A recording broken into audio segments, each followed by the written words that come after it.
excited. Let me get so ready. Let me get a little let me Hello everyone. So long I've been in front of the camera. I've been making voiceovers for two of my last videos that I made, and those are spaced out so far from each other. So it's been a while I've been in front of the camera. I'm even out of breath, so talking is even making me tired.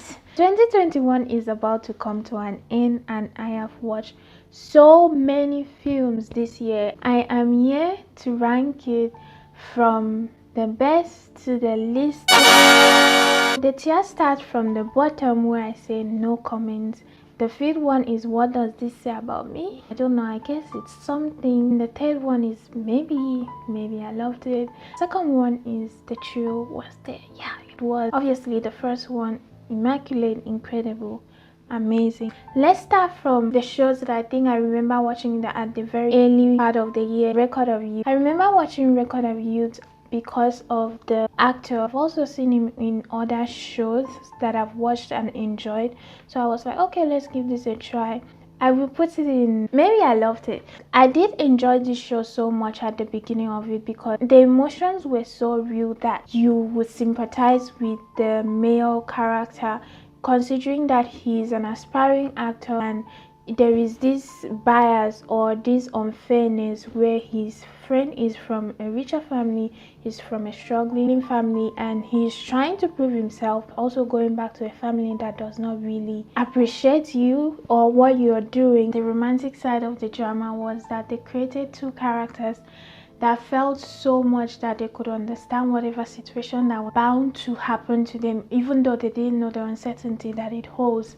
Them just drifting apart, and I think it's okay that they drifted apart. There was this philosophy at the end that I think it was meant to tie the film together, but it just didn't rub me the right way. And I think also that would be for Squid Game. I'm putting Squid up. The chill was the game, but about the philosophy, it's very similar too, because I think they also use, is it philosophy or psychology? I'm always very confused. This is Cinderella, Camila's Cinderella, I think.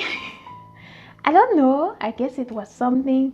The reason is I'm not really a fan of Cinderella's story. There was such a backlash for it because of the music. They're expecting her to have this high rendition, but I did enjoy it for what it was, and I understand it, but I don't think it really spoiled the Cinderella story for me. I think it was just a drift into how society has become and how they want to use something that is very classical to kind of express that idea. Shutter Island. Shutter Island is a psychological thriller, and what I loved about it is it plays with your mind so much that you have to constantly be thinking about what could be happening or who is the bad guy. It's not very certain, and also the main character is like, I'm contemplating, is he actually insane as he's said to be, or he's in the right? There is a twist at the end, but maybe Shutter Island came out before the movie that I watched. A movie has used the Shutter Island twist before,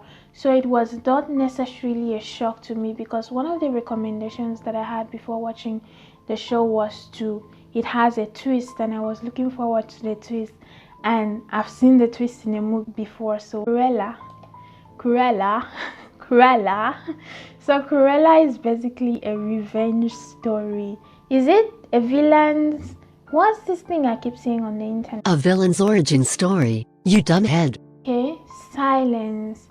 I would say Silence, the truth was there. I loved everything about this movie, but this is another work of Kwon Dong-hyo, which is also the director and writer for Squid Game. Silence is based off of a true story, and honestly, the story is very disheartening. Yes, that's the word. It also involves rape. I had to skip through so many parts. What I love about the movie is that it leaves us in a place where it's not completing the story. One of the things movies does is it tries to conclude and give us that happy ending that we would want for someone. The way it concludes is not that there is an answer. I think it just leaves you to imagine or give yourself the ending you would want, but it shows that whoever was wronged somehow is growing or learning to live past the situations that has happened to them. Parasite. I'm putting Parasite here because I've watched Parasite. I think I watched it last year. My friend recommended it to me and she's like, oh my god, there is this scene of the rich couple on a sofa. It's an intimate moment. And then she told me, oh my god, I didn't realize that Koreans had like a scene like this in their movie, because I think they are quite conservative. But I watched a lot of Korean thrillers this year and I realized that I think the part about them that is conservative is the drama, because I think it gets televised. But the ones that are in theater, I've seen a lot of nude scenes, yeah, so it's not new. So Snowpiercer is another work of director Bong Joon-ho. I don't know if I'm pronouncing his name right, but after watching Parasite and when I was watching a lot of film related content, because I'm just trying to maybe be a filmmaker, not maybe, I want to be a filmmaker one day, paying attention to some of his works, and another one that came up is Snowpiercer. Snowpiercer has a very similar theme to Parasite. It has to do with socioeconomic classes. In a situation like Snowpiercer, we are in a similar situation where inside a space that seems very close, but as you realize that there is so many different tiers to how people are being, to human beings, people are not treated the same. Basically became the people who were at the tail, at the tail of this train that is going around the world to make their way all the way to the front. One of the shows I want to give so much adoration to, because this show told me take your pain and start writing again, was The Voyeurs. It goes there, it's up there. For starters, it's an erotic thriller, but one of the things about it is, as the director also said, sex is not just there for the sake of having a sexual scene. It drives the whole story, and there is so much beauty in the cinematography of this movie.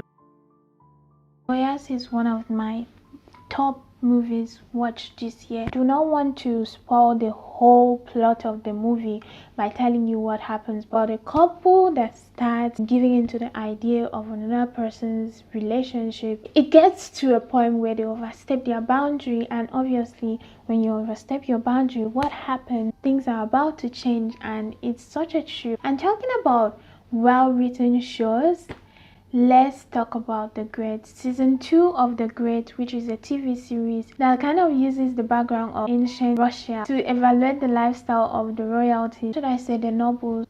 I've been watched it in one night, so I am going to give it in my top list. Quam's Money.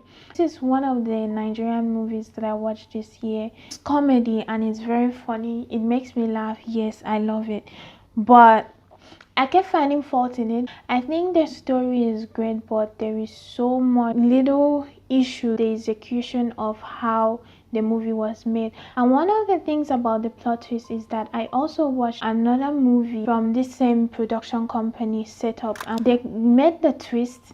It wasn't as thrilling as you would expect it to be, because I've already seen it in their previous production. So if you've seen that one before and you see this one, there's nothing that really strikes you as a plot twist. Nah, I think what does this say about me? What does this say about me? Joker. Oh my goodness, Joker. I don't have a lot to say. I just want to say that Joker is Joker. Yes, there is so much about Joker that you can't even explain. The character itself is very weird.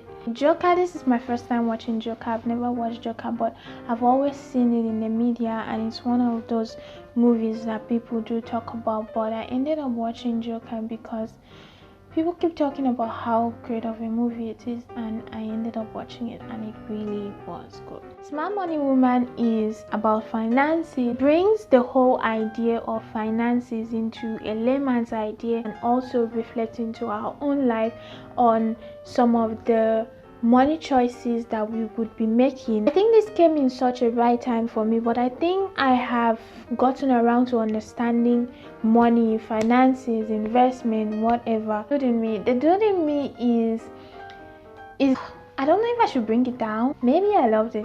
Then it's a comedy. It's a soul switch movie. One of the things that I really found fault in was when they've used the bigger person and they end up making the person look maybe smaller, and then when they look smaller, everyone finds them handsome and then they start crushing over them. I think it's just such a repetition in Korean dramas. That was my fault on it. I was just like, why though?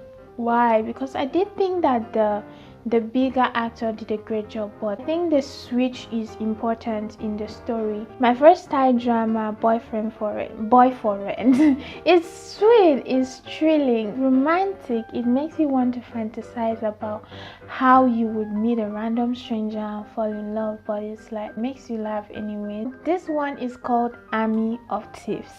I watched this recently and I think it's a Netflix show. I actually watched this movie before watching this video essay that I saw on YouTube talking about how a lot of what is wrong with a lot of the movies today is that they would basically build up a whole story on spectacle. Because when he said that, this movie came to my mind after watching so many of the movies that I was watching, especially Korean thrillers. It was just lacking something. It's like I'm watching people take actions, but there is no drive to that action. It's more of an obsession. Ja is another work of director Bong Joon-ho. It's a mix of English and Korean, and it's about this girl that raised a huge pig. It's a lab made pig. This pig basically becomes her best friend. They're on the hunt to try and rescue her pig. That pig looks like hippo. In a way, it kind of throws light on the meat production company, us as the consumers, because let me call myself us, I am one of the consumers. As much as there is demand, there is always need for production. So I don't think they set out to tell you animal rights, but it's such a beautiful story. Hypnotic is not bad, but Hypnotic is just almost like every kind of American horror thriller that I've seen before. There is nothing really to read. It has a storyline that you can easily guess, but I don't think it's necessarily a bad thing. I don't know why, but it just doesn't strike a huge chord. So Oldboy is one of the movies that I watched this year that is very twisting. Honestly, you would question why certain things get done, but I really do like the fact that at the end of the day, it's like this is why it happened. That is what Oldboy is. Honestly, I loved it. Train to Busan, and I think I'll put it in the tree was there. The show was there. It very much gives you the idea of what you're getting, which is a survival. What I love about Korean dramas is that they make a very realistic, I don't know if it's realistic, but they make a character that just has a certain aim, and sometimes their aim is like they are looking out for themselves, and basically that could be a sense of selfishness. That there is also a similar character in Squid Game, very similar to the lead character in Train to Busan, where he's letting his selfishness get in front of like other people's life. And I do understand. I don't know if I would do the same thing in your position, but I hope not to ever be in your position ever. One of the characters that I felt so much pain, so much joy for who he was the other character with the pregnant wife. I don't always know names of characters. Another beautiful movie I watched this year was The Taxi Driver. The Taxi Driver talks about the revolution that happened in South Korea, where a German TV reporter was looking for a taxi driver, and also talking about selfishness is the same thing. And one of the things is that they always have this reason to why the characters are choosing to do what they're doing. It's like there is a reason. I mean, there is a reason for most of the things that we do, but they make it in a way that you sympathize with the idea, even though you might be against it, but they're like, it's fine. Here's this taxi driver where it's going, your country is so much better than the country that I went to. You should be grateful. This movie made me feel so good because My country is going through a similar issue. His mindset at the beginning of the movie is the mindset of so many people while the youth are in the front line and so many people lost their life. It gave me a glimpse of hope because South Korea has become a country that, if you're looking from outside, there is so much it has achieved over the years. Such a beautiful movie. I relate to it in the terms of there is hope. Obviously, my country is always hoping and believing that something will change because of the idea that we do have great people in our countries, but that doesn't necessarily relate to the people that end up in power.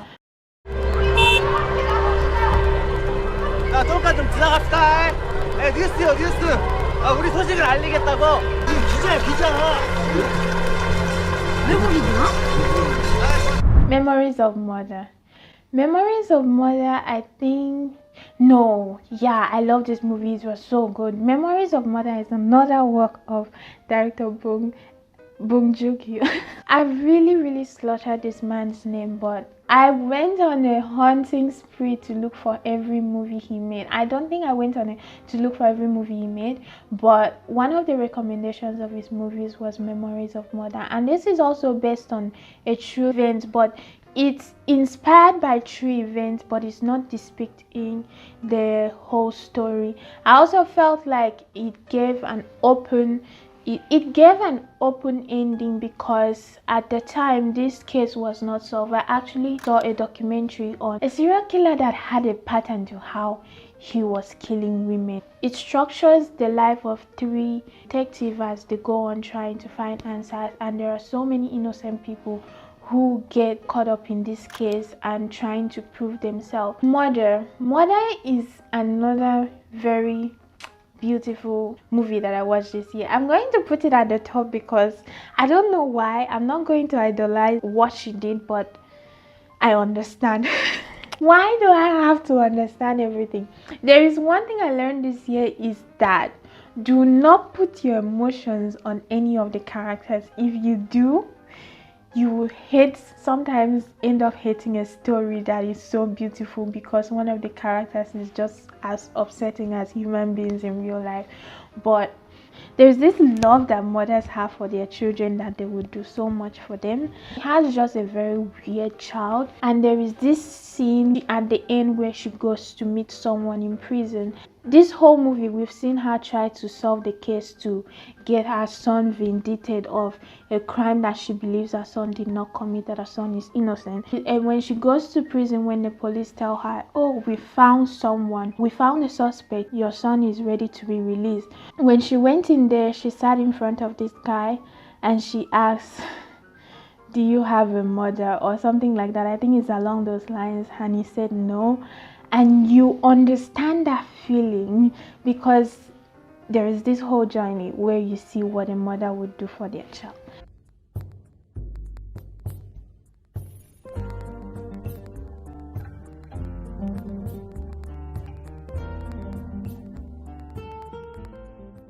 Just editing this video, I've come to realize how horrible I sound trying to explain what most of these movies are about, and I don't think I did a good justice to that. And I will be dividing this video into 2 parts because what was I thinking having 58 films on my list and hoping not to be more than 10 minutes. Video is about 18 minutes, so I have decided to divide it into 2 parts. If you enjoyed it, please like this video and subscribe. There will be a second part to this.